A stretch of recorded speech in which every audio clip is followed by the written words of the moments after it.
This is the bench grip arm in the storage position. Take out the bolts that hold it in place, slide it out, turn it over, put it back in place, pick the length that you want that's appropriate for the bench you're shooting on.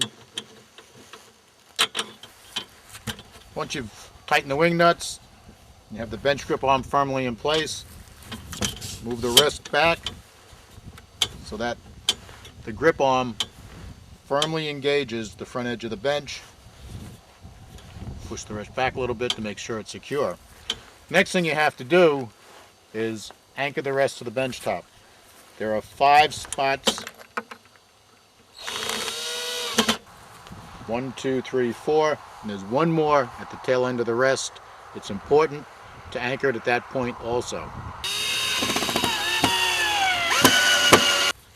Due to slight differences in the dimensions of the raw material and also in the application of the finish, the rest is designed with a little bit extra play between the moving parts. This helps prevent binding.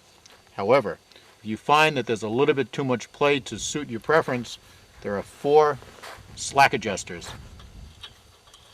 Tighten the screw down all the way, back it off 1/8 to 1/4 of a turn, and then tighten the nut.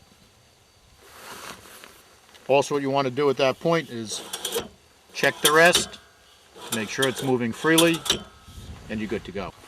Now check the rest, make sure that it moves freely and returns to battery, and you're good to go.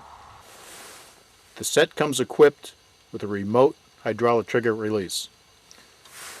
Simply press on the master cylinder, and bingo, there you go. To reset, do not pull on the plunger.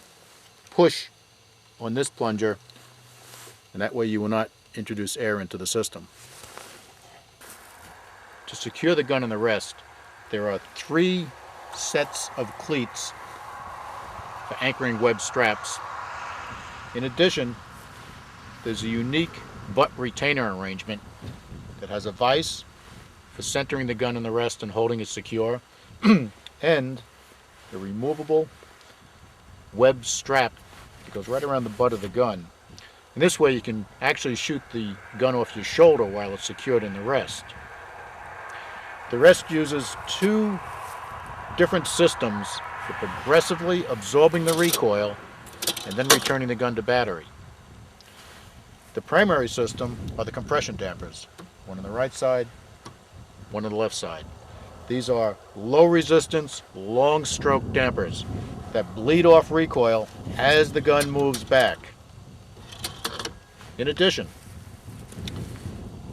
in case you need to vary the resistance, either increase it or decrease it, you simply tighten these knobs to increase, and this compresses these coil springs, and this gives additional recoil resistance, or you loosen them, and if you want to take more resistance out of the recoil, you can eliminate them completely, or you can use the springs only and remove the dampers. The heavy-duty web strap that secures the butt of the gun is easily removed, and this means that you can use the rest as a regular shooting rest and shoot the gun directly off your shoulder. By removing these 2 knobs, the entire rear vise assembly can be removed from the rest. In addition, because it has this unique stem underneath it, this can be used as a secondary means for elevating the butt of the gun.